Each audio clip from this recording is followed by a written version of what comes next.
Meu nome é Livaldo Sarmento, eu sou do Rio Arapiuns e, claro, de estar aqui à disposição dessa entrevista e claro que a gente autoriza para que essa imagem, essa gravação seja utilizado para documentários e demais necessidades, né?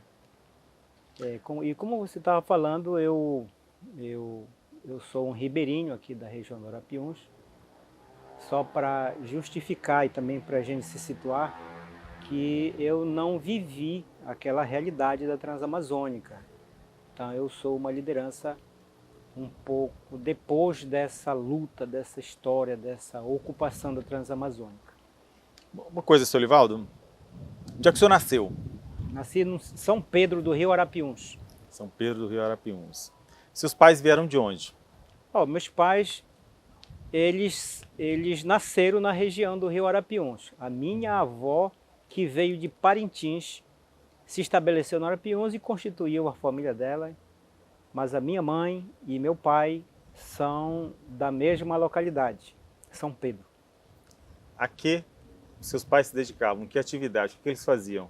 Olha, eles sempre se dedicavam ao trabalho da roça, o plantio da maniva, a produção da farinha de mandioca, seus derivados.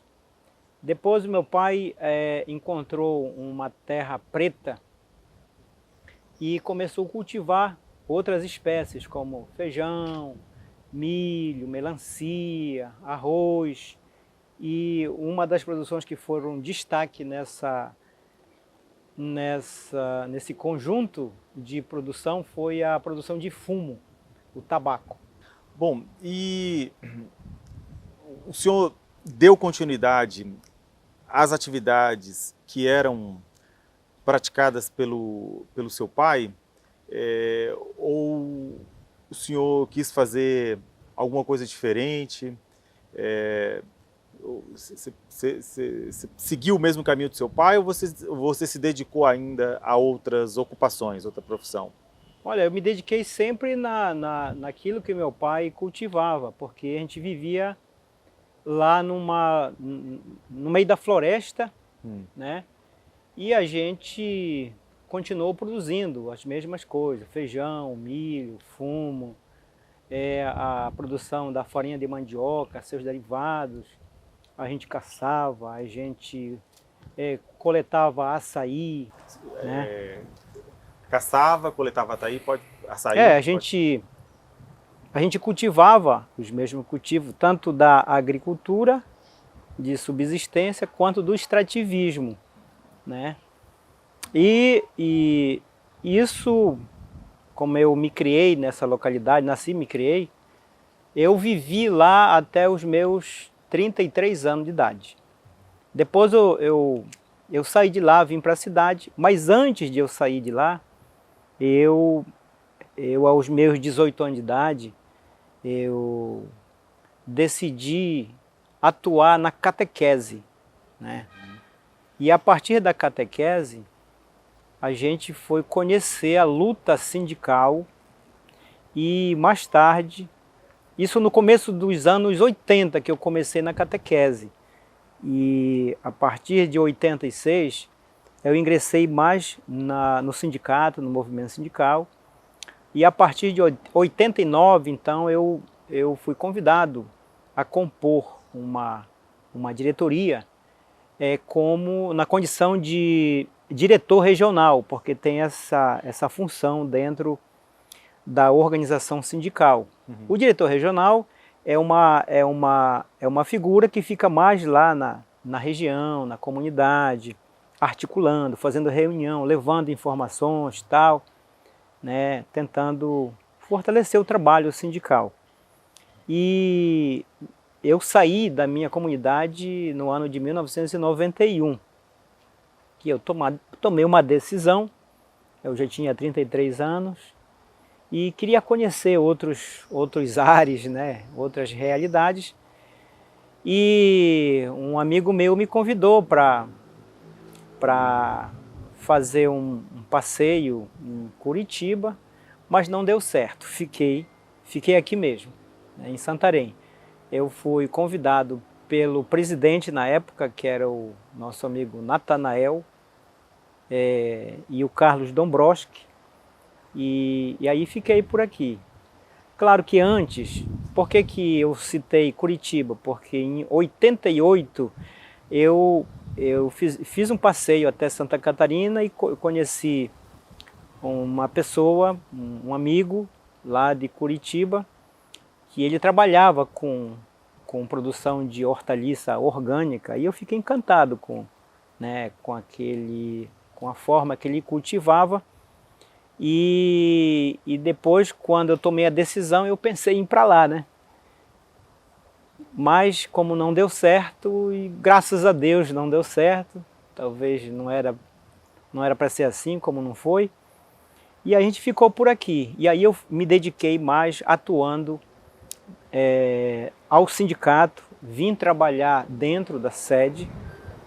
A partir de 91, a partir de julho de 92, maio de 92, eu, por força da lei da Previdência Social, eu fui responsável por todo o processo de encaminhamento dos trabalhadores rurais para fins de aposentadoria, pensão, essas coisas.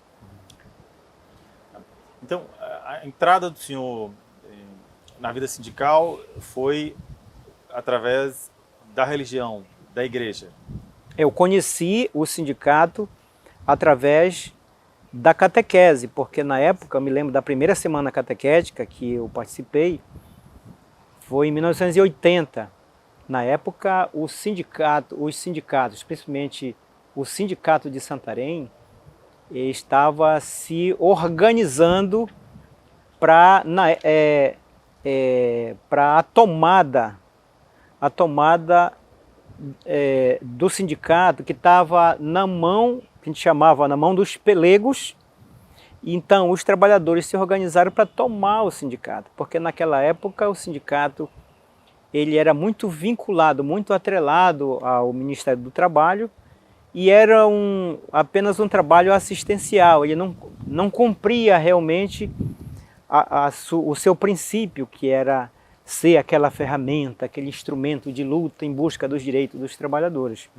E justamente nessa semana catequética, duas figuras históricas do nosso sindicato, que foi Geraldo Pastana e a Valdir Ganser, eles estiveram 2 dias esclarecendo toda a importância do sindicato, a origem do sindicato e a necessidade dos trabalhadores se organizarem no sindicato para assumir a direção do sindicato. Teve alguma liderança religiosa que foi importante, foi referência para o senhor aí nesse período? Que lhe ajudou, ou que pelo menos lhe estimulou a entrar para a vida sindical? Sim. Aqui no município de Santarém, tinha um padre, era o Frei Rainério. Na verdade, ele era o coordenador da pastoral, que promovia as semanas catequéticas. Mas em cada região, como tinha um vigário, na minha região teve o padre Chico Con. Era um chinês que tinha nascido nos Estados Unidos e veio trabalhar aqui na nossa região. E ele era muito assim, incentivador dessas lutas sociais. E quando eu disse para ele, quando eu fui convidado para assumir essa função da diretor regional do sindicato, eu comuniquei ele, e ele me deu total apoio no momento. Disse, não, tudo bem, é a melhor coisa que você pode fazer, tranquilo. O senhor se lembra de qual ordem religiosa que eles eram? Na região da Arapiuns, sempre atuou os padres da Congregação do Verbo Divino. Então eles também estimulavam, né, incentivavam a luta sindical. Sim. Perfeitamente. Nesse aspecto da luta social, sindical. a gente vai voltar nesse assunto, mas eu queria retornar com o senhor a vida ainda lá na sua comunidade, São Pedro do Arapiuns. Isso. Perfeito. Eu queria que o senhor falasse um pouco sobre suas memórias de infância, como é que sua entrada para a vida adulta, digamos assim, mas como é que era? Eu queria que o senhor falasse um pouco sobre a sua vida, antes, algumas de suas memórias de infância, antes do senhor entrar para a atividade sindical. Como é que era a vida lá no São Pedro do Arapiuns? Olha, para mim a vida era maravilhosa, era tranquilo. E como na época nós não participávamos de comunidade, então a nossa vida era mais dedicada ao trabalho mesmo, do extrativismo, da agricultura. Então, o meu pai, como eu disse, nós nascemos no São Pedro, e o meu pai levou a gente para uma colônia a 16 quilômetros, floresta dentro, à margem do Igarapé, e lá foi batizado o nome do local como Braço Grande, Colônia Braço Grande. Então lá eu me criei. Eu fui para lá, eu tinha uns 3, 4 anos. Na verdade, o meu pai, ele morreu, eu tinha 4 anos. Nós éramos 6 irmãos e a minha mãe que criou a gente, vamos dizer assim, né? Então, a nossa vida era lá. Como era muito longe e a única forma de chegar lá nesse local era caminhando, 16 quilômetros, não era uma coisa muito simples, era muito pesada a caminhada, muito longa, muito cansativa. E a gente passava, logo lá no final dos anos, meados para o final dos anos 60, a gente passava até 6 meses lá nesse local. Como na época ninguém tinha tanta necessidade e ninguém tinha muito contato com a cidade, né? E ninguém participava de comunidade, algumas necessidades básicas a gente nem precisava comprar. Por exemplo, o açúcar ninguém comprava, porque nós tínhamos a cana. O café ninguém comprava, porque nós tínhamos a plantação do café, né? A gente comprava o sal porque o nosso alimento principal era carne de caça, e tinha muita caça, e a forma de conservar a caça era no sal, era salgando a carne da caça. E a gente vivia lá, né? Era uma fartura, tinha muita fruta, uma vida para nossa realidade, para mim era muito boa, muito maravilhosa, né? Quantas famílias viviam ali? Havia outros membros, a exemplo de tios, tias, Sim, que viviam ali? Como é que é? Sim, porque todas as comunidades, basicamente, elas são constituídas por um vínculo parentesco. A nossa família, a família Sarmento, lá em São Pedro, é bastante grande, né?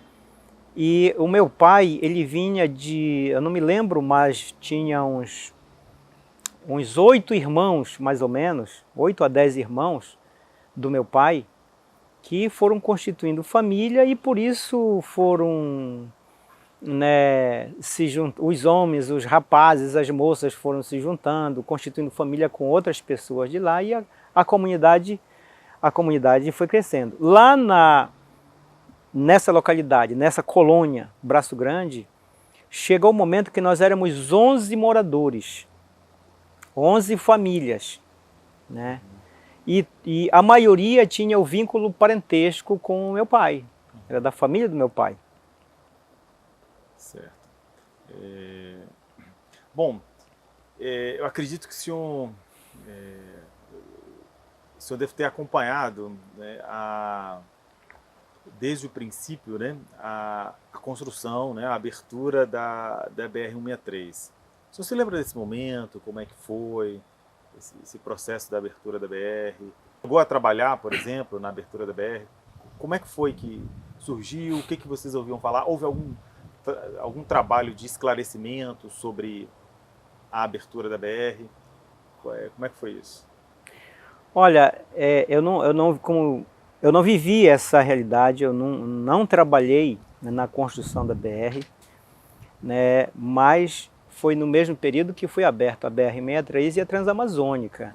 O que eu ouvi falar muito foi sobre a Transamazônica, que na época o governo, que era do regime militar, o governo militar, abriu a Transamazônica por uma questão até estratégica, né, de combater as guerrilhas que estavam se anunciando, estavam se organizando na região, né? E aí ele abriu a Transamazônica e incentivou então a vinda de agricultores do sul do país para ocupar a Transamazônica. Consequentemente, a Santarém-Cuiabá, né? E para isso, lá em 1974, também foi criado uma unidade de conservação, que é a Flona Tapajós, a Floresta Nacional Tapajós, que tinha uma função de futuramente ser uma área de exploração madeireira, como está sendo, né, agora. E ao longo dessas estradas, então, foram sendo ocupadas por agricultores. Então, ao longo da Transamazônica e ao longo da Santarém-Cuiabá, né, pessoas das mais diversos estados, né, vieram ocupando os cearenses, os maranhenses, e aí veio o pessoal mais do sul ocupando a região da Transamazônica. Enfim, então foram diversos estados que vieram ocupando essas regiões. O senhor veio a fazer parte do sindicato, né? E eu acredito que o senhor tenha tido talvez um tipo de inserção diferente no sindicato, porque o senhor é extrativista, né? Diferente de muitos outros que lidavam com a lavoura, né? Ou com criação. Tinha alguma diferença, ou todo mundo se enxergava como um trabalhador? Ou o fato de o senhor ser um trabalhador extrativista o diferenciava dos outros trabalhadores que lidavam com a lavoura, por exemplo?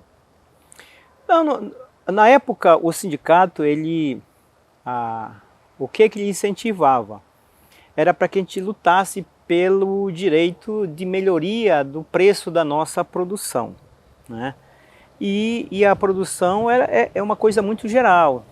Tanto o povo da Transamazônica, quanto o povo ribeirinho, aqui do Arapiuns, do Tapajós, do Lago Grande, aqui da nossa região, trabalham com produção diversa, né? É o peixe, é a agricultura, enfim, é o outro tipo de extrativismo, e a borracha, que foi um destaque muito forte na época, né? Então, a gente começou a entender o sindicato pela necessidade do preço, o preço melhor da nossa produção, e outras políticas do tipo o direito à saúde, né? Principalmente a saúde. Eu me lembro que eu não participei dessa luta, mas lá na década de 80, meados da década de 80, 83, 84, né, o sindicato promoveu uma grande passeata aqui em Santarém, onde reuniram 5.000 pessoas e fizeram uma passeata a luta pela saúde aqui em Santarém. E disso, futuramente, surgiram os postos de saúde que hoje tem em muitas comunidades. A outra coisa também que era importante, era a luta pela segurança na terra, né?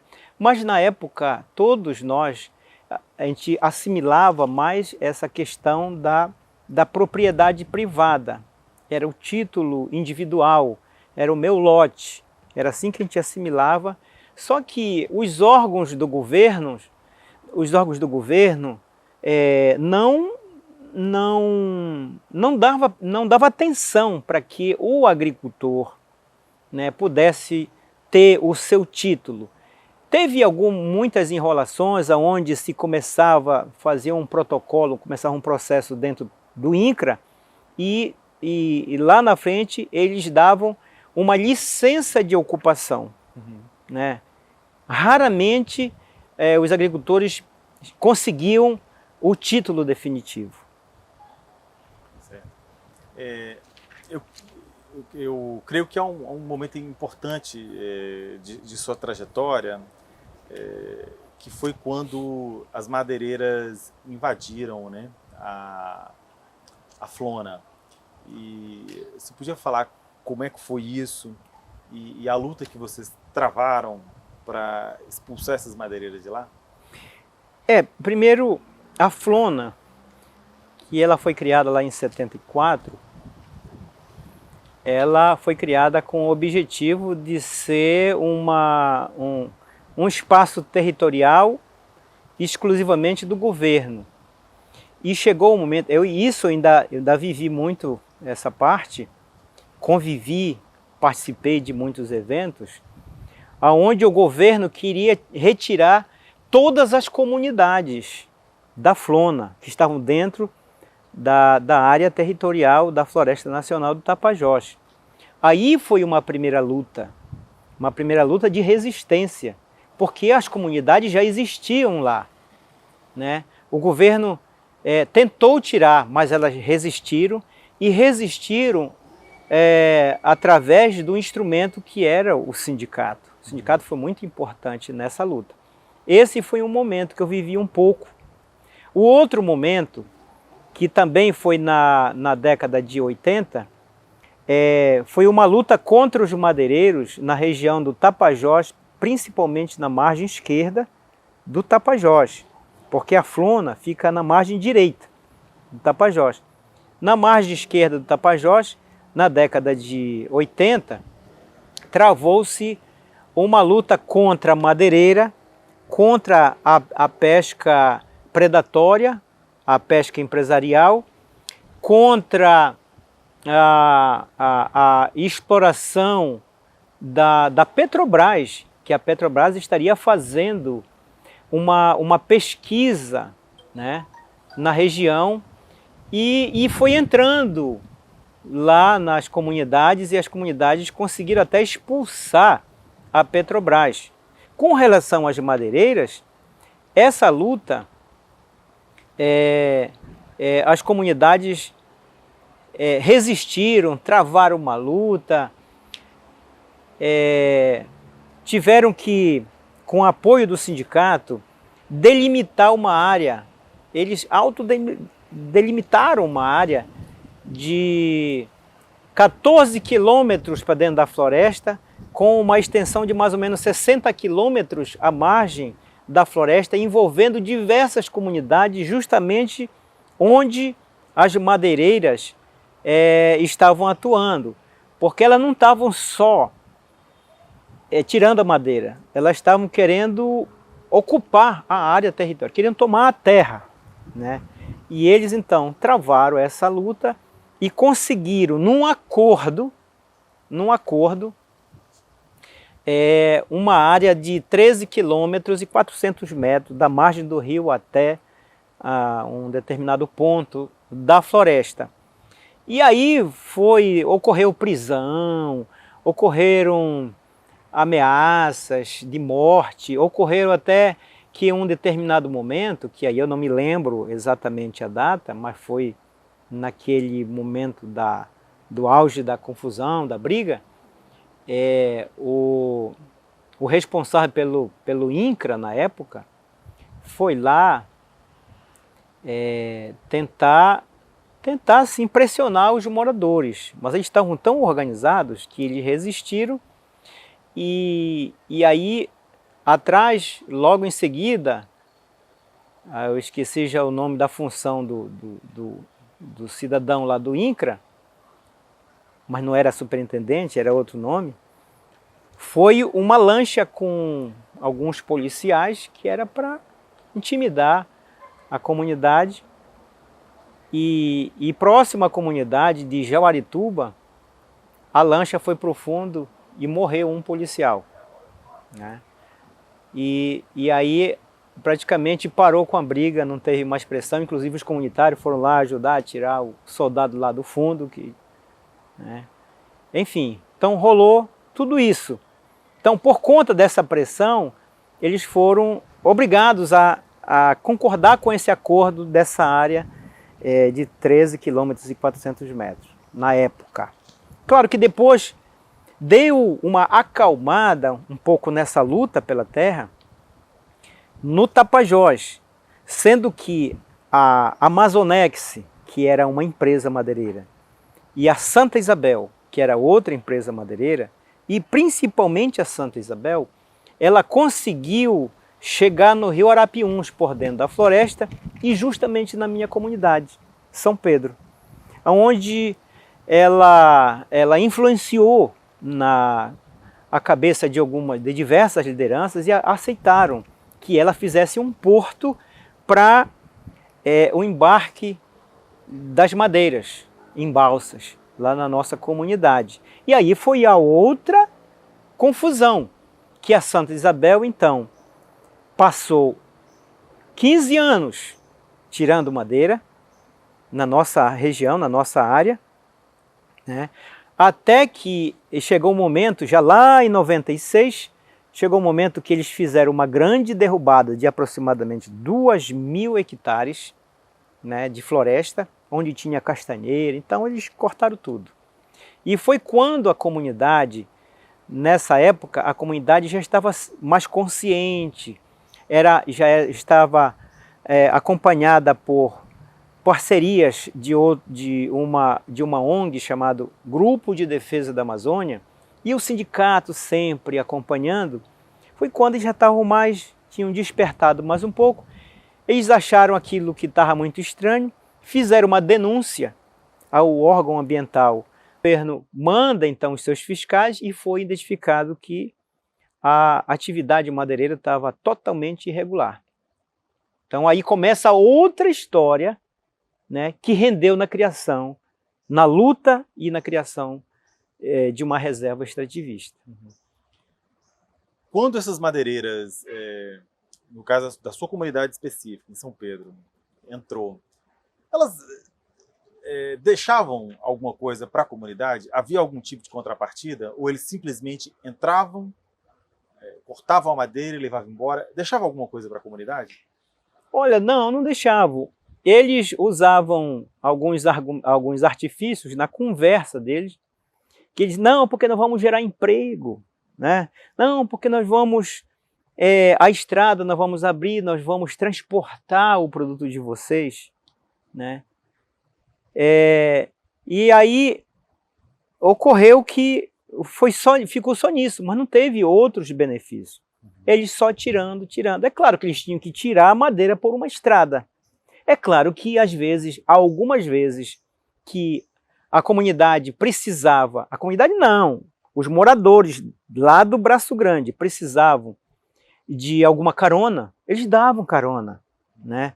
Mas o transporte era dele, muitas vezes vinha em cima de toras de madeira, né, a produção, correndo aquele risco. Enfim, mas benefício mesmo para a comunidade nunca teve.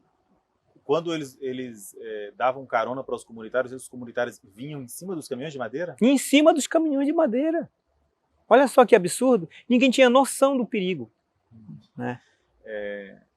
Uma questão. O senhor falou de duas empresas, Amazonex e Santa Isabel, né? Muitas vezes, quando se fala da atividade madeireira na Amazônia, fala-se simplesmente em madeireiras, né? Mas não se dá nomes. O senhor poderia citar alguns nomes de empresários que foram responsáveis diretos, pessoas que se beneficiaram da extração ilegal de madeira na Amazônia? Sim, região? Olha, eu me lembro que, principalmente, a Amazonex, o nome do dono era Ovídio Gasparito, e da Santa Isabel era Celso, chamavam de Doutor Celso Esgazela, uma coisa assim, nesse rumo aí. O Celso, eu cheguei a conhecer pessoalmente, porque ele ia na nossa comunidade, ele passava por lá. O Ovídio Gasparito, não, nunca vi. De onde eles eram, você sabe? De onde eles eram? Ah, não sei. Não sei, mas eles não eles eram daí do Centro-Oeste, acho que era paulista, uma coisa assim. Tá. E o senhor enxerga alguma relação entre a pressão madeireira nessa região e a abertura da BR-163, Transamazônica? Com certeza isso influenciou muito. Isso aí tem toda uma relação econômica, influência política, porque esses caras, eles atuam com articulação política, com deputados, senadores que dão toda... Olha, para ter uma ideia, eles, quando nós travamos a luta pela Resex, e foi preciso fazer o levantamento fundiário de 3 glebas, da gleba Tapajós, a gleba Arapiuns e a gleba Igarapé-Açu, né? Foi identificado que o título, por exemplo, que a Santa Isabel alegava ter, né, que ela pagava imposto territorial, o título era frio, não completava a cadeia dominial da terra. Teve um momento que isso foi cortado. Então eles estavam levando, como sempre eles levaram, essa turma sempre levou, na conversa, e influenciando as autoridades dos órgãos competentes, no caso dos órgãos responsáveis pela terra, né? E tinha gente lá que colaborava, que ajudava, que facilitava, assim como até agora tem. Então a Santa Isabel, não é isso? Santa Isabel. A Santa Isabel, que pertenceu ao Celso. Ao Celso. Explorou ilegalmente a madeira no Arapiuns com base num documento frio. Documento frio. E eles faziam ainda mais, porque não me lembro agora exatamente o nome, mas ela levava o nome de Agroindústria Agroflorestal Santa Isabel. O que eles faziam? Eles produziam mudas de castanheiras e contratavam os moradores para fazer piquetes dentro da floresta e plantavam as mudas. Mas aquilo era só fachada. Não tinha como dar certo, porque eles plantavam a muda da castanheira e o broto da castanheira as cutia, os bichos lá, cutia principalmente o animal da floresta, ia lá e comia tudo. Na verdade, eles faziam aquilo para justificar a atividade dele para fora, mas a atividade principal mesmo era a exploração de madeira. Imagine uma empresa dessa tirando madeira num período de 15 anos. 15 anos. E era balsas e mais balsas, né? Então, eles tirando toda a madeira da onde eles puderam tirar. E isso com a permissão de muitos comunitários, que eles contratavam. Não, vem cá, tu vai ser o motosserrista, tu vai cortar o pico, tu vai ser a pessoa que vai plaquear, explorar, né? Como o pessoal, na época, que andava na floresta, conhecia toda a floresta, era eles que eram pagos para chegar lá no tronco do ipê, da árvore, e pregava a plaquinha lá, né? Porque era eles que sabiam, então eles recebiam aquela merreca, e aí com isso ocorreu um impacto de que muitos daquelas pessoas que foram trabalhar lá para a madeireira deixaram de fazer as suas roças, não tiveram mais a produção agrícola para o seu sustento e muitas vezes se atrasava o pagamento daquele saláriozinho da época. Tudo isso ocorreu. Além da doença que, quando a pessoa vive muito dentro da floresta, ela se expõe, né, a contatos com insetos que transmitem certas doenças. E o senhor falou também em uma outra passagem, em um outro momento, sobre não só a exploração da atividade madeireira, mas também a pesca predatória, né? Como é que foi isso? Também houve a invasão de empresas que faziam pescas de arrasto na região, e como é que vocês travaram essa luta para poder expulsá-las? Olha, essa foi uma outra luta, realmente. E aí os moradores, principalmente do Tapajós, isso ocorreu mais no Tapajós, eles se organizaram, eles reagiram. Teve um momento que eles se reuniram e tomaram a rede de pesca desses invasores, né, da pesca de arrastão. Fizeram uma grande manifestação aqui na Avenida Tapajós, aqui em Santarém, que era, por exemplo, era 500 metros de rede. E eles vieram, trouxeram a rede, fizeram essa manifestação, e o pessoal segurando a rede durante por toda a extensão que é do comprimento da rede, e no final eles queimaram a rede e tal, como um protesto, pedindo, né, a providências, né? Mas isso dava uma esfriadinha na atividade, mas nunca parou. Nunca parou a atividade da pesca predatória. Até agora ainda tem. No Arapiuns, o que aconteceu nesse período, uma das explorações foi a exploração da piçarra, as piçarreiras, porque tem diversas comunidades do Arapiuns que tem uma riqueza nesse produto, que são pedras pequenas e tal, e aí eles descobriram e faziam escavações, levavam balsas, tipo assim aquelas balsas de garimpo, metiam a draga lá para dentro do rio, e tinha outra balsa que recebia a piçarra, né? Tinha uma que sugava, a máquina sugava, né? E a outra balsa recebia já o produto. Então, principalmente no tempo do verão, até hoje, a gente vê as crateras, o dano ambiental. Comunidades que nem Coroca, Tucumã, Arapiranga, são comunidades do Arapiuns que sofreram muito com isso. Sofreram não, a comunidade mesmo permitiu, né? Mas dentro de um sistema de enganação. Eles sempre usaram a estratégia de chegar com a liderança principal, dar uma conversada, pode dar até uma recompensa, e o líder, claro, ele que influencia, em muitos casos as lideranças não têm a malícia, né, e permite. Em que era utilizada essa piçarra? Era para as construções, construção civil. A piçarra ela é utilizada para construção civil. Hoje já tem a brita, né? Então é nesse sentido. A brita substituiu a piçarra, mas na época era a piçarra que era muito consumida. O senhor,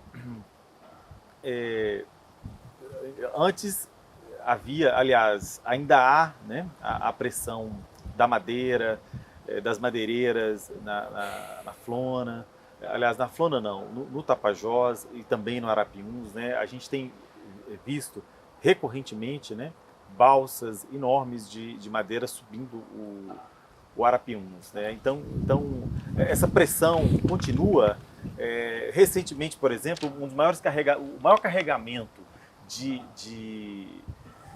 madeira já feito na Amazônia foi feito no final do ano passado, né? Por que as comunidades não conseguem conter essa pressão? Olha, eu vejo e eu entendo que é assim. Ainda pegando um gancho da história da criação da Resex, como disse, lá em 96, a São Isabel fez a derrubada. A comunidade reagiu e aí nós travamos uma luta pela garantia da terra. Aí foi que nós fomos conhecer essa modalidade, que é a reserva extrativista, que já tinha sido criado lá no Acre, uma luta do Chico Mendes, enfim. E foi uma luta muito grande que nós...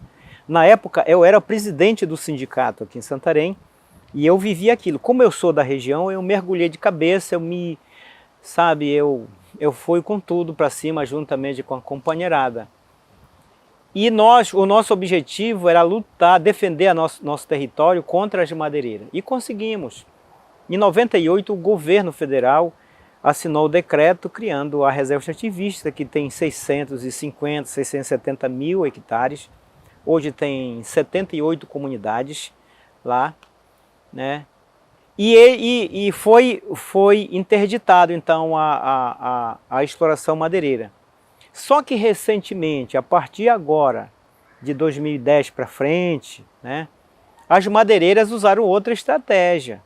Usaram a outra, não a mesma, porque eles conseguiram, digamos, cooptar algumas lideranças. E hoje, por exemplo, na reserva extrativista, nós temos uma organização que representa todos os moradores. Tem uma diretoria dessa organização. Claro que toda diretoria tem um presidente, né? Então eles conseguiram influenciar, cooptar esse presidente para o lado deles, e o presidente hoje é a principal figura que está facilitando a entrada desses madeireiros dentro da Resex. Esse é um fato. O outro fato é que, a partir do ano 2000, ocorreu que um grupo de madeireiros requereram junto ao governo do estado, né, título de terra junto ao Iterpa, na gleba, se não me falha a memória, na gleba Altamira, né? Então, era um título de terra, porque a legislação permitia, de até 2.500 hectares cada lote. Só que, um pouco mais tarde, eles foram descobrir que essa gleba estava dentro do mar indígena. Daí o governo, o que foi que fez? Ele fez um processo de permuta e transferiram todos esses títulos de lá para a gleba Nova Olinda, que é do governo do estado, que está, digamos, anexo aqui à área da reserva extrativista. Isso a partir do ano 2000. E eles vieram tudo para cá, tiraram os seus lotes com permissão do governo e começaram a explorar a madeira, né? Quando foi em 2009, o caso estava absurdo. Passava tipo 50 balsas por semana lá na frente da nossa comunidade. Foi quando o povo se revoltou e fizeram uma manifestação. Juntaram-se umas 25 comunidades. Lá na nossa comunidade é um ponto estratégico, tem uma ponta, né? E eles ficaram lá fazendo uma manifestação durante um mês. Prenderam balsa, né? Trancaram o rio. Quando foi no final desse prazo de um mês, que eles passaram um mês lá, aí o Ministério Público, representantes do governo do estado, foram lá tentar conversar, tentar esclarecer, porque eles queriam saber se a madeira era legal, como é que era toda aquela história. E eles não se sentiram satisfeitos, tacaram fogo em 2 balsas cheias de madeira, né? Isso tá no YouTube, enfim, tá disponível aí, né, o dia que, né? Então, a partir de lá, deu uma brecada, mas agora continua. E aí é que vem esse episódio do grande volume de madeira que recentemente, ano passado, foi apreendido, foi preso, né? Mas que, por conta da política do governo, o ministro Salles liberou de novo. Então, os caras estão levando toda a madeira, né? E na Resex não continuou mais a exploração da madeira feito por madeireiros, porque ainda tem uma historiazinha aí que foram criadas algumas cooperativas, que o ICMBio, porque na Resex é permitido também a exploração de madeira, aí o ICMBio ajudou nessa articulação, foi feito o estudo, um inventário e tal. Só que o movimento social, tipo o sindicato, o movimento indígena, despertou para isso e descobriu que existe um instrumento legal, que é a Convenção 69, que exige que seja feito a consulta prévia. né? E por isso o sindicato e o CITA, que é o Conselho Indígena Tapajós Arapiuns, entrou na justiça pedindo a paralisação, né, desse plano de manejo até que se faça a consulta prévia, livre e informada junto às comunidades. Por isso, na Resex está paralisado, né? Mas na Gleba Nova Olinda continua. E, bom, eu queria que o senhor falasse um pouco também a respeito da pressão da soja, né? Que acho que aliada, né, à pressão das madeireiras, a soja também vem chegando aos poucos, né? E como é que se dá, né, a entrada da soja, né, e quais são os tipos de pressão, né, que os comunitários estão sofrendo, estão passando para que nas terras do lugar seja cultivada a soja. Como é que isso acontece? Eles compram, arrendam as terras, também há um processo de cooptação das lideranças. Como é que isso ocorre? Como é que tem sido essa pressão da soja na região? Bom, isso no meu entendimento são de diversas formas.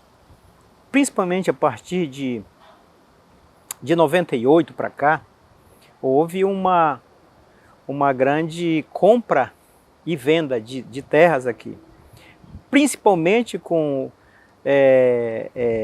produtores do Paraná, do Rio Grande do Sul, do Centro-Oeste brasileiro, enfim. Então, porque lá eles descobriram que aqui a terra é barata em comparação ao valor da terra lá na sua região, então eles venderam seus lotes lá e acharam aqui a terra barata e vieram comprando, E na época a prefeitura, o prefeito na época, até incentivou, por exemplo, ele dizia que o município de Santarém tem no Planalto, nesse eixo aqui da Santarém-Cuiabá, tem uma área de 500 mil hectares de áreas antropizadas, né? E aí os compradores de terra chegaram e foram comprando com incentivo, claro, com incentivo do governo municipal, dos governos aí. E estrategicamente a Cargill montou o seu porto graneleiro aqui, né, que tem toda uma confusão acerca da implantação desse porto, né? E o que eles fazem? Primeiro eles vieram comprando essas áreas que já era área de capoeira, né? E chegavam junto lá com o trabalhador e faziam uma proposta. Muitos desses trabalhadores já estavam doidos para sair de lá, né? Porque estrada ruim, preço ruim do produto, né? Então eles acharam a oportunidade de vender o seu lote. Foram vendendo, e os caras foram entrando e plantando a soja, né?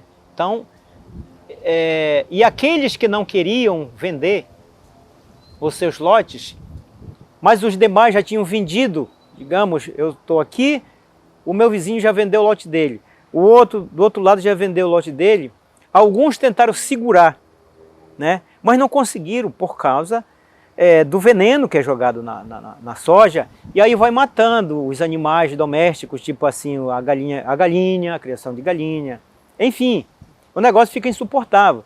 Tanto é que nesse eixo, principalmente no município de Mojuí dos Campos e Belterra, que são duas cidades hoje que estão dentro desse eixo, já teve estudos que mostraram índices de câncer por causa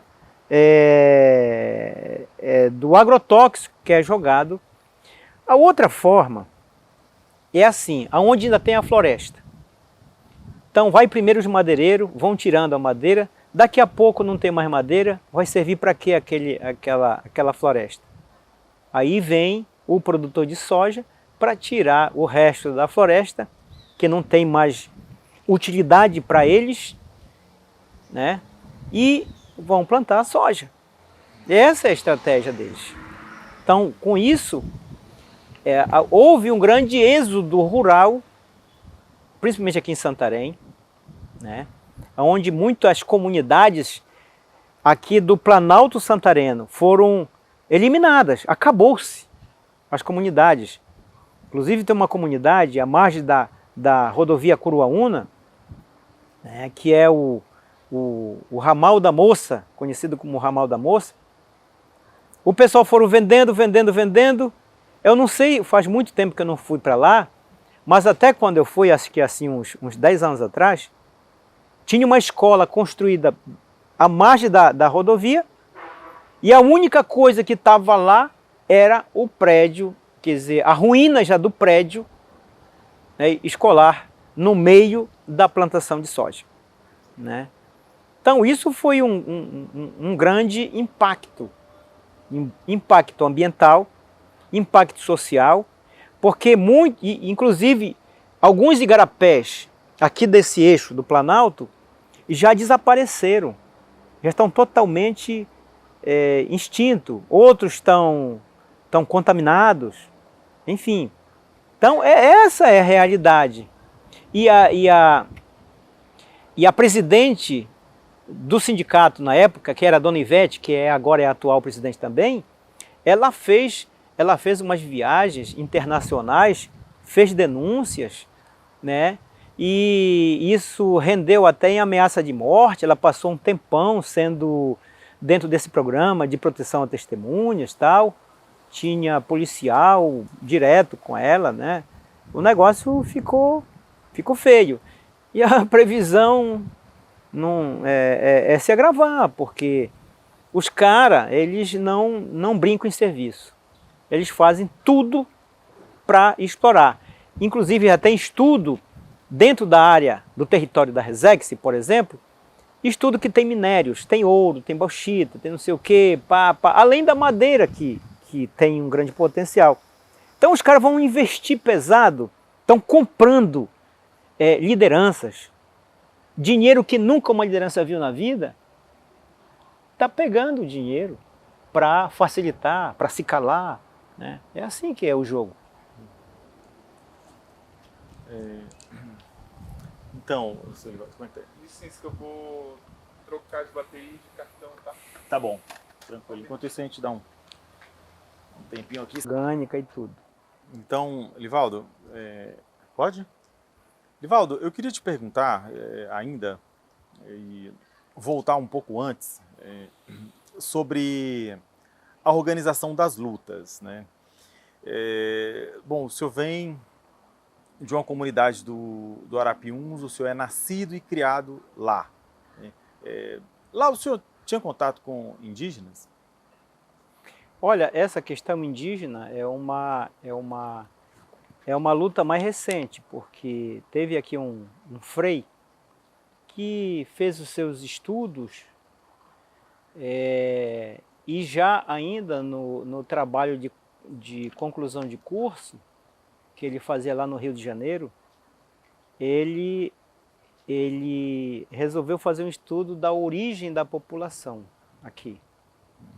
E claro que todos têm origem indígena. Não que tivesse aldeias indígenas, né? Que já tinha sido tudo destruído, tudo. Então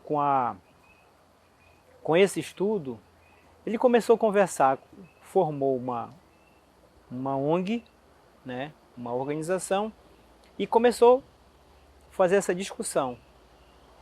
E a partir do ano 2000 para cá, que foi feito mais essa política do auto-reconhecimento, da autodenominação. E hoje tem muitas comunidades que praticamente todos já se auto-reconheceram, e aquela comunidade já se autodenominam aldeia indígena, né? Ainda não tem ainda a total regularização, vamos dizer assim, porque para isso a terra tem que ser denominada terra indígena. Eu estou falando isso mais dentro da área da Resex, né?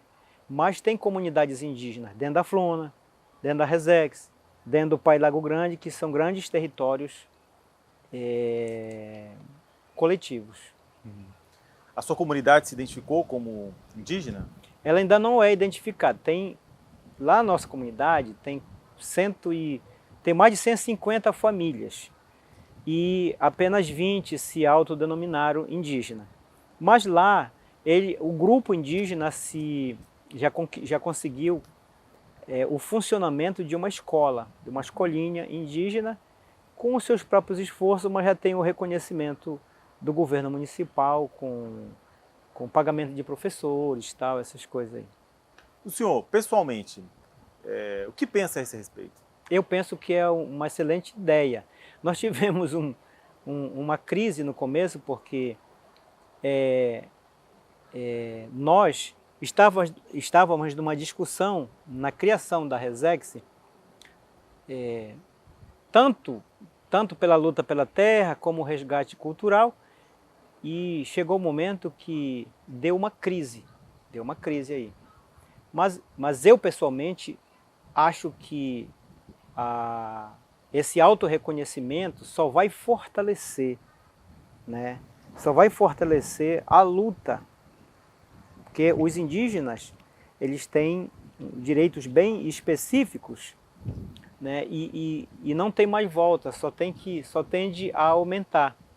Então, por causa dessa crise, deu problema em algumas comunidades, do tipo, uns queriam, outros não queriam, aí teve um certo impasse, né? Mas hoje, a gente está vendo que um dos movimentos que está mostrando a cara, que está se manifestando, que vai para cima, é o movimento indígena, né? Então eu vejo que aos poucos as comunidades estão, digamos, fortalecendo, ampliando, né? Mais pessoas, mais famílias, mais comunidades. Acho que daqui a pouco a reserva de vista, por exemplo, se não todas, mas a maioria das comunidades já vão estar consolidadas como comunidades indígenas, como aldeias indígenas. Bom, o senhor, a sua comunidade, a sua trajetória, né, em especial, fez um movimento, né, de sair da comunidade e de vir para a cidade. E aqui eu imagino que o senhor deva ter tido contato com outros movimentos, né? O movimento que veio da Transamazônica, também com algumas lideranças sindicais. Como é que foi esse encontro e essa influência, né, entre os grupos extrativistas e os grupos que vinham da Transamazônica? Como é que foi esse encontro? Bom, no começo do sindicato, dessa retomada a partir de 80 para cá, o foco das maiores lutas era a Transamazônica. Era esse eixo do Planalto, Santareno. Até então, Placas, Rurópolis, era um município de Santarém, né? E Mojuí, Belterra. Mas quando eu falo principalmente de Placas e Rurópolis, é porque são municípios são localidades mais distantes. E as assembleias, as reuniões que a gente tinha, antes de eles se emanciparem, a maior parte das lideranças eram desses locais. Era da Transamazônica. Eles tiveram uma grande influência na resistência, na luta, enfim, né? Então, eu conheci principalmente Avelino Ganser, né? Ayrton Faleiro, que hoje é deputado federal, Zé Geraldo, enfim, muitas lideranças da Transamazônica, da Santarém Cuiabá, que nós fomos influenciados, fomos motivados, né? Um camarada que eu me inspirei muito na sua coragem, no seu posicionamento foi o Geraldo Pastana. Pastana é um camarada aqui de Santarém, mas ele teve oportunidade de estudar fora daqui e veio com esse propósito. Foi a partir da atuação dele no sindicato, no processo de formação de lideranças, que nós fomos atingidos, que nós fomos influenciados. Então esse espírito de luta que a gente tem, né, um posicionamento que a gente tem de se contrapor, de questionar, vem dessas influências sindicais que vieram aí da Transamazônica e se uniram a tantas lutas aqui do município de Santarém. Santarém é um município que tem uma diversidade regional, por exemplo, tem a área ribeirinha, tem a região de Várzea e tem a região de Planalto. É bem destacado. Então, cada região tem a sua forma, até a sua cultura, vamos dizer assim, mesmo estando aqui no mesmo município. E eu pessoalmente, quando eu decidi vir aqui para Santarém, eu já vim dentro dessa formação sindical, né? Dentro desse espírito sindical. Isso fez com que lá em 97 o meu nome foi indicado para ser o presidente do sindicato. Então eu cumpri o mandato. De 97 a 99, que na época o mandato era apenas de 2 anos. Depois mudou o estatuto de novo, foi aumentado o mandato para 3 anos. Em 99 eu fui reeleito, né? Reeleito, em julho de 99 fui reeleito, só que em novembro de 99, aí teve outro passo na minha trajetória, que o meu nome foi discutido como candidato a vereador, para ser candidato a vereador nas eleições de 2000, representando o segmento dos trabalhadores rurais. E eu fui candidato e ganhamos a eleição. Cumpri o mandato de 2001 a 2004. O senhor foi eleito por qual partido? Partido dos Trabalhadores. Eu ainda quero te ouvir sobre o período da sua atividade legislativa, mas eu queria que o senhor falasse um pouco, voltar aqui ainda nos tempos do sindicato, onde é que vocês falaram aí de um processo de retomada, né? Que o sindicato estava na mão dos pelegos. Uhum. Como é que foi que vocês organizaram para fazer isso que vocês chamam de retomada, né, do sindicato? Como que o sindicato era antes e como que ele passou a ser depois? Olha, quando digo retomada, porque os sindicatos, na verdade, eles foram implantados no Brasil pelo próprio governo, né? E até a retomada que a gente fala, esses sindicatos eram apenas assistencialistas. Era a extração de dente, né? Nesse sentido, principalmente atendimento à saúde, né? E essa luta pela terra, a luta pelos nossos direitos, direito à saúde, a política de saúde, o melhoramento da saúde, da educação, da assistência técnica, dos direitos previdenciários e tantos outros, ao transporte, ao preço, à qualidade da nossa produção, ao preço da produção, não existia. E quando a gente afirma esse nome retomada, é porque as lideranças que se posicionaram e assumiram a partir de 80 o sindicato, eles vieram com esse propósito, né, de estar a serviço da causa dos trabalhadores exclusivamente. Porque até então, o peleguismo, e até agora existe, só que ninguém usa mais esse termo, o pelego é aquele tipo de líder que quer ajeitar a relação entre o explorador e o explorado, entre o patrão e o trabalhador, entre o madeireiro e o líder comunitário, né?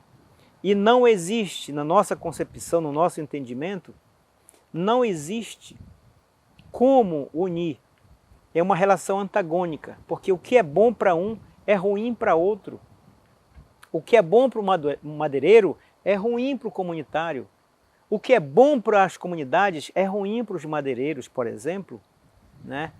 Então, a partir dessa retomada, então nós tivemos muitos direitos conquistados, a abertura, a recuperação de ramais para dar acesso à produção, coisa que antes o movimento sindical não fazia, não tinha como fazer, porque eles estavam obedecendo apenas o governo, né? Então, o sindicato é um organismo, uma ferramenta independente. É assim que a gente entende. E como é que foi a sua experiência no sindicato? Quais foram as principais conquistas, né, que o senhor considera, ou as principais contribuições que o senhor deu para o sindicato no tempo em que o senhor esteve presidente? Olha, eu considero entre todos os fatos que eu mais destaco, dois que são mais relevantes, que contribuíram muito com a luta sindical, eu vejo assim. Uma foi a luta pela reserva extrativista numa modalidade de território coletivo. Os territórios coletivos, eles foram assimilados, eles foram discutidos a partir do nosso mandato no sindicato. Foram compreendidos, né, a partir do nosso mandato. Então, esse foi uma coisa. A outra luta foram os primeiros créditos, né, crédito habitação, principalmente, crédito fomento, em favor dos beneficiários de reforma agrária. E claro que, consequentemente, depois, todos os moradores da Resex, eles foram incluídos na lista de beneficiários de reforma agrária. Mas nós travamos uma luta antes, onde os assentamentos tradicionais, os projetos de assentamento, os PAs, eles foram os primeiros a receberem esses créditos. Lembro que, por exemplo, em 98 nós criamos a Resex, né, dia 6 de novembro de 98 foi assinado o decreto. Em 99 nós fizemos um acampamento no INCRA, porque a gente sabia que tinha recurso em favor dos assentamentos. Nós passamos uma semana com 500 trabalhadores, ocupamos o INCRA e no final as autoridades do INCRA tiveram que disponibilizar já naquela época em torno de R$1 milhão para os primeiros créditos, habitação e fomento. Então, além desses dois, eu considero também importante não foi necessariamente uma luta pela Previdência, mas nós, porque a Previdência é uma questão que já tinha sido garantido pela Lei 8.212, 8.213, lá de 92, né? Mas o sindicato travou manifestações para melhorar o atendimento aqui no INSS. Nós fizemos grandes manifestações.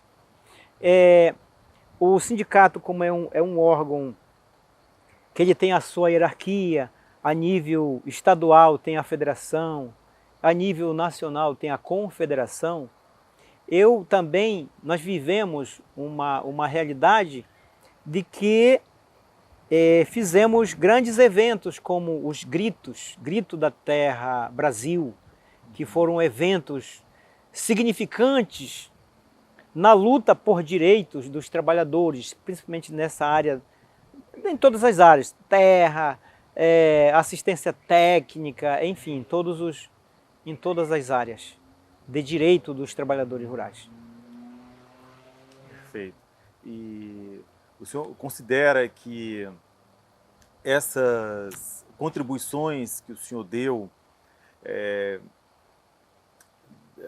durante o tempo que o senhor esteve à frente do sindicato, isso que o fez ser indicado a concorrer a um mandato eletivo como vereador? Foi isso? Eu tenho certeza disso, porque a gente se destaca pela nossa prática, pela nossa expressão. É assim que eu compreendo. Na época, nós tínhamos 240 delegacias sindicais, né? E nesse mês de novembro de 99, eu não me lembro exatamente a data, nós fizemos um encontro regional, um encontro de todos os delegados e diretores do sindicato. Foi feita uma análise de conjuntura e se destacando a necessidade do nosso segmento ter um representante na Câmara Municipal. E aí concluímos a reunião era 2 dias. Começou num dia, terminou no outro dia, meio-dia. E aí, já na análise de conjuntura, foi colocado essa necessidade, né? E no meio, já no segundo dia, pela parte da manhã, foi feita uma consulta, uma pesquisa interna, lá com todos os delegados. Foi passado um papelzinho, né? Foi feita uma consulta. Se seria importante o sindicato apresentar um nome. Ah, tudo bem. Então, concordaram. E aí, qual é o nome? Quais são os nomes? E foram colocados, eu me lembro de 5. O meu estava entre os 5. E quando foi depois, no final, foi assim, foi dado um papelzinho para cada um dizer, né, quais seriam os nomes. E o meu nome, ele foi destaque, então foi em torno de 90%, né, da indicação. E lá no final do evento, concluiu meio-dia, então a partir da tarde continuou então a discussão, mas exclusivamente para traçar estratégias. Como é que vamos ser? Qual é a meta de voto, tal, que negócio? Qual é o compromisso de cada delegado sindical? Então foi assim, né? E eu me sinto muito honrado, vamos dizer assim, porque eu, caboclo lá do meio do mato, né? O meu nome foi colocado para ser avaliado. E logo na primeira vez, eu nunca tinha sido candidato, eu nem sonhava em ser candidato, mas topei, né? Eu decidi ser porque o pessoal queria, então vamos lá, parceiro. Então eu me sinto honrado porque eu fui eleito. Então não é fácil um caboclo lá do meio do mato se propõe a ser candidato e é eleito com apoio justamente da companheirada. Pelo compromisso. Então, eu reconheço assim, eu analiso que se eu não tivesse uma expressão, uma boa expressão, uma boa atuação no sindicato, né, com certeza eu não seria eleito, porque muitos outros líderes sindicais que me antecederam se colocaram à disposição e não conseguiram, né? Então é claro que a gente não pode misturar o papel sindical com o papel da política. Mas se a gente conquista a simpatia, né, se a gente conquista as mentes e os corações pelo que a gente faz, pelo que a gente fala e pelo que a gente faz, pela nossa prática, eu acho que a gente conquista a credibilidade necessária. E, bom, o senhor foi eleito pelo Partido dos Trabalhadores, e como é que foi a experiência de ter sido vereador aqui por Santarém? Olha, foi uma ótima experiência. É claro que, por exemplo, no meu sangue está mais o sindicalista, né? Está mais o sindicalista. Mas a gente contribuiu para levar para dentro do Legislativo o debate do agroextrativismo, né? Fizemos sessões especiais para discutir essa política do extrativismo, né? fizemos nossa contribuição lá, a última lei orgânica, o ajuste da lei orgânica que está vigorando. O nosso mandato foi o mandato que mais contribuiu em conteúdo da lei orgânica. A gente, na época, porque aqui na área urbana tem uma federação, que é a FANCUS, que é a Federação das Associações Urbanas. Então nós resgatamos, fortalecemos essa federação, porque até então, por exemplo, o prefeito, na época, ele resolveu dar um salário para cada presidente de associação urbana para poder ficar do lado dele. E claro que é onde rola um dinheirinho, tem muita gente que fica encantado, se vende, essas coisas. Nós conseguimos resgatar, né, para fazer manifestações, posicionamentos contra a cobrança abusiva do IPTU, que na época estava acontecendo, para travar discussões relacionadas a feiras da produção aqui na região, enfim, essas coisas. Certo. O senhor foi eleito em 2000 e ficou até 2004, né? Foi. O seu mandato não teve continuidade. O que aconteceu? O senhor resolveu não se candidatar? O que foi? Não, eu fui candidato, mas nós cometemos alguns erros, né?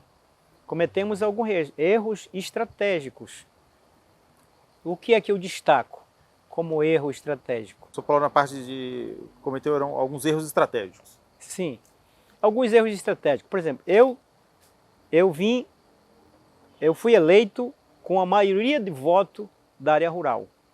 Eu tive 1.200 na época, 1.200 votos na área rural e mais 300 votos urbanos, né?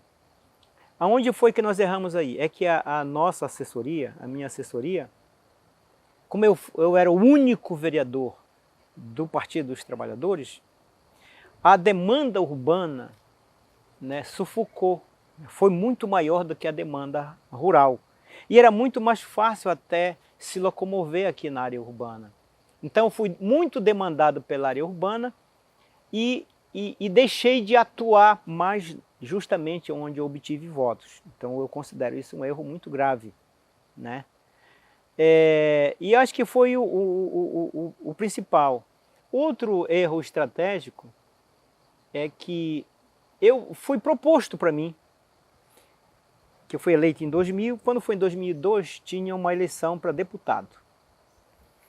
E eu fui convidado, foi sugerido para ele, Valdo, olha, acho que seria bom você ser candidato a deputado, que mesmo que você não ganhe, né, o seu nome fica em evidência e para uma reeleição você está garantido praticamente a sua reeleição. E eu não quis. Eu disse, não, eu quero cumprir o meu mandato de vereador. Então me lembro que esse foi um dos fatores, mas principalmente essa questão da não atuação prioritária para o público que eu fui eleito, acho que isso foi o mais grave. Perfeito. Aí, depois disso, o senhor não quis mais se candidatar a cargos eletivos. Aí o senhor foi atuar principalmente onde? O senhor teve uma atuação também na ONG Saúde e Alegria, não é isso? Sim, depois que eu concluí o mandato, que eu não fui reeleito, mas a prefeita que a gente apoiava foi eleita. E eu fui convidado para compor a equipe de governo num setor que depois eu não me senti mais confortável, porque era tipo assim, dentro da estrutura de governo, tem secretarias, tem coordenadoria, tem divisões. E eu fui indicado para ser chefe de uma divisão chamada Divisão da Agricultura Familiar, dentro da Secretaria de Agricultura. Mas o secretário, na época, ele, como era de outro partido, é claro que ele não... E nós fomos vereador junto, né? O secretário, ele foi eleito vice-prefeito, né? E eu, que também era vereador, não fui eleito, então ele não ia dar oportunidade para mim fazer uma política da forma que eu acreditava. o pessoal da nossa base gerou uma expectativa pô, o Livaldo está na divisão, vamos fortalecer a agricultura familiar. Mas quando a gente discutia e trazia demandas da área rural para o secretário, que era ele que tinha caneta, ele não atendia. Então eu fui me queimando, chegou um momento que eu disse, olha, eu não quero. E eu pedi para sair. Pedi para sair e retornei para a minha comunidade, com a família toda. Fui para lá e o pessoal então, com um tempo depois, me chamaram para mim participar como integrante de um mandato do deputado Ayrton Faleiro, acho que era deputado estadual, sim, era deputado estadual. E também depois eu assumi também tipo assim, uma assessoria parlamentar aqui em Santarém, do deputado Zé Geraldo, que ele era deputado federal. Não deu certo, voltei de novo para lá. E depois fui chamado para compor de novo o segundo mandato da nossa prefeita, né? E como agente administrativo. E foi quando eu resolvi estudar um pouco, fazer uma graduação, porque até então eu só tinha um ensino médio.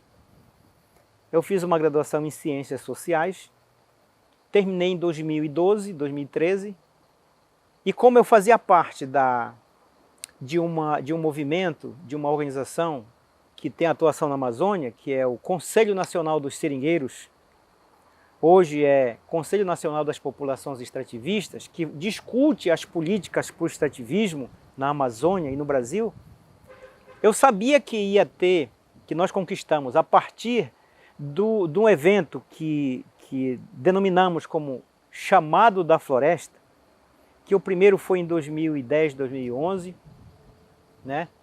E o segundo acho que foi em 2012, 2013, uma coisa assim, sendo que o terceiro foi em 2015, justamente na minha comunidade. E nesses eventos denominados Chamado da Floresta, nos primeiros logo, nós conseguimos negociar com o governo federal uma assistência técnica extrativista para as reservas extrativistas. E a Resex Tapajós Arapiuns foi contemplada.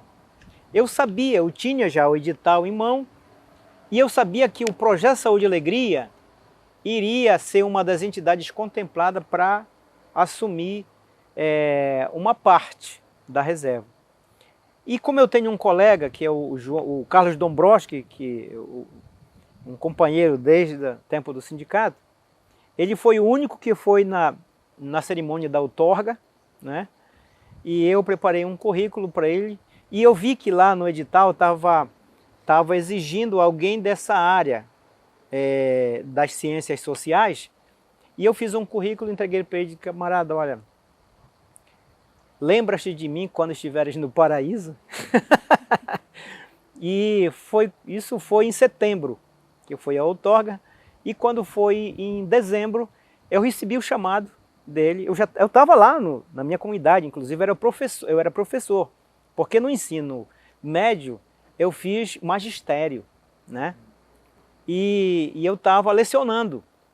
Quando foi em dezembro, eu recebi o chamado e eu vim ver, eu já imaginei que era isso.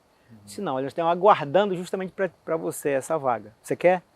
Se eu dei o meu currículo, eu quero, então vamos lá. E a partir de janeiro de 2014, eu estou no Projeto Saúde e Alegria, com a responsabilidade de trabalhar a questão da organização comunitária. Perfeito. E nesse trabalho com a organização comunitária, você também teve um contato assim com lideranças importantes, né, dentro e fora do Brasil. Como é que foi que você estabeleceu esses contatos? Como é que foi essa experiência de estabelecer relações com lideranças do Brasil e mesmo internacionais? Olha, na verdade, esse trabalho, por conta da nossa trajetória, do acúmulo que a gente... essa questão das relações, de uma relação internacional que eu tive realmente influência, isso foi quando eu era ainda presidente do sindicato, né? Nós criamos a Resex em 98 e o meu nome ficou em evidência. Então eu fui ameaçado de morte, sabe? Eu fui uma liderança bem expressiva na época, bem destacada. E o Conselho Nacional dos Seringueiros, que tem atuação na Amazônia, ele já tinha uma parceria com uma instituição da Finlândia. O nome da instituição era KEPA, né? E todo ano, a partir de um determinado momento, todo ano, eles destacavam uma liderança para falar das conquistas, dessa questão ambiental, da conquista do território, enfim. E eu fui destacado em 99, eu fui na Finlândia, né? E lá eu conversei com os coordenadores do tipo da Central Sindical da Finlândia, né? E por conta desse diálogo, conversei com agentes do governo finlandês, e por conta disso, a partir de 2002, nós conseguimos, o CNS conseguiu um projetão que eram de 2 milhões de dólares para investir mais aqui na Resex Tapajós Arapiuns, e os parceiros como o sindicato, a COSPER, Tapajoara, que é a organização da Resex, e uma parte também era para promover uma articulação no estado do Pará, né? E isso rendeu muitos frutos, porque a primeira Resex que foi criada foi aqui em Santarém, foi essa. E hoje, eu não me lembro mais, mas tem aproximadamente 15 Resex no estado do Pará, eu não me lembro exatamente, mas uma mais que se destaca pela grandeza, pela polêmica que ocorreu, foi a Verde para Sempre, no município de Porto de Mós. Perfeito. Eu acho que é isso. Só um complemento. Pode falar. Voltamos em 2005, eu fui lá sozinho em 99, né, que foi uma experiência inusitada, eu ter que viajar para a Finlândia sozinho daqui, né? E em 2005, nós retornamos lá, que foi o final do projeto Puxirum, denominado. Nós retornamos na Finlândia para falar dos resultados. E aí nós chegamos a conversar, continuamos o diálogo com a central sindical e com a presidente da Finlândia. Visitamos a presidente da Finlândia, na casa dela e tal. E essa parceria continua ainda com o sindicato. Isso rendeu a continuidade dessa parceria. Tem outras lideranças brasileiras com quem também o senhor estabeleceu um contato mais próximo, uma relação de troca de experiência? Olha, principalmente da CONTAG e do Conselho Nacional dos Seringueiros. Foram as principais lideranças. Manuel Cunha, que é do Amazonas, o Joaquim, que é de Macapá, né? E os presidentes da CONTAG, que a gente teve bons diálogos e articulações. Livaldo, então, essa entrevista, né, é para poder falar um pouco sobre a sua trajetória, né, para falar sobre a sua contribuição. É um trabalho voltado, né, para as memórias da Transamazônica, também para as memórias da construção da Transamazônica e também da BR-163. O senhor, como veio aqui do Arapiuns, né, falou um pouco de como que isso impactou nas comunidades, né? Pressão das madeireiras e atualmente da soja. E tem mais alguma coisa que o senhor considera que é relevante, que o senhor gostaria de falar, né? Só para a gente fechar essa entrevista, porque às vezes tem coisas que a pessoa quer falar, mas que não é perguntada, né? Então talvez assim uma pergunta que o senhor faria para si próprio, né? Algo que o senhor considera relevante e que o senhor queira falar, só para a gente encerrar aqui essa nossa conversa. Olha, eu vejo que nós estamos vivendo um novo contexto e esses princípios, esses princípios que norteiam, que direcionam a expressão e o posicionamento das lideranças sindicais, das lideranças que hoje se destacam em outros segmentos de organização social, eu vejo que deu uma certa enfraquecida. Então esse é um desafio para a gente se reorganizar. Reorganizar nos nossos segmentos. Tem muitos problemas internos nas instituições, né? Nós estamos com carência de boas lideranças, de lideranças mais expressivas, e que esse é um novo desafio para que a gente possa continuar ou melhor, continuar mantendo os benefícios, as conquistas que a gente já teve no passado, né? Então eu vejo que todas as nossas conquistas, os nossos benefícios estão ameaçados, né?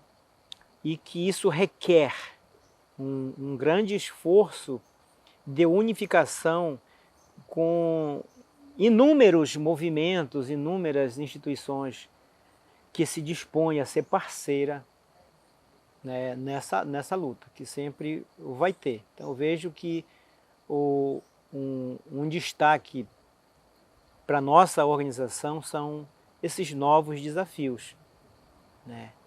É isso.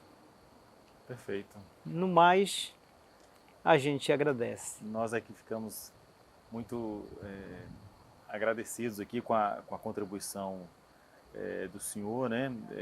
Tem uma pergunta também que a gente costuma fazer ao final da entrevista, né? Que é tentar imaginar como é que serão os próximos 50 anos, né? Em certo sentido, o senhor já falou um pouco disso aqui, né? Mas eu gostaria de insistir um pouco nessa pergunta. Como é que o senhor imagina, né, que serão os próximos 50 anos depois aí da construção da Transamazônica, BR-163, com todas as suas consequências, né? O que o senhor espera, né, que seja daqui a 50 anos, daqui para a região? Olha, eu espero que os movimentos se rearticulem, né? Porque hoje as inovações tecnológicas estão colocadas, postas aí, né? Nós precisamos potencializar os recursos que a gente tem no aspecto ambiental, para continuar preservando o nosso território, garantindo o território para essas populações. E a produção, a comercialização principalmente, a geração de renda de uma forma sustentável, com produtos agroecológicos, né? E eu vejo que a sociedade ela tem essa necessidade, né, digamos, para o nosso segmento se colocar diante da sociedade com seu potencial, né? Uma vez que eu observo que nós estamos adoecendo por conta de muitos alimentos, aquilo que a gente consome vai para o nosso organismo e a gente pode se dar bem ou se dar mal. Então eu vejo que o segmento da agricultura familiar, do extrativismo, tem um grande potencial, uma grande contribuição para se colocar no mercado, né? Para a gente compreender uma nova formação de compreensão da gestão dos nossos recursos, do nosso potencial que a gente tem. E envolvendo essa juventude, e eu acredito muito na força da juventude, e vejo que a força das mulheres também está em destaque nessa nossa atualidade, mas principalmente acessando as novas tecnologias que estão disponíveis aí para a gente poder utilizar, para a gente ter acesso, né? E é um novo tempo com novos desafios, mas eu acredito que os nossos princípios continuam os mesmos, e isso requer muita dedicação, muita coragem, muito posicionamento firme, segurança, firmeza ideológica deste segmento, porque tem muitas tentações que influenciam negativamente lideranças que a gente muitas vezes se surpreende. Pô, a liderança X, A, B, C, estava atuando desta forma, de repente já mudou completamente, essa é a guerra que nós vamos se travar. Então, mas eu acredito na nossa força, eu acredito na nossa energia, eu acredito no nosso potencial, e todos os segmentos, todas as faixas etárias, principalmente com destaque a juventude e as mulheres que hoje têm um destaque muito especial, eu vejo que farão grande diferença. Perfeito. Muito obrigado, seu Elivaldo. Obrigado. Foi excelente o recado, essa mensagem final.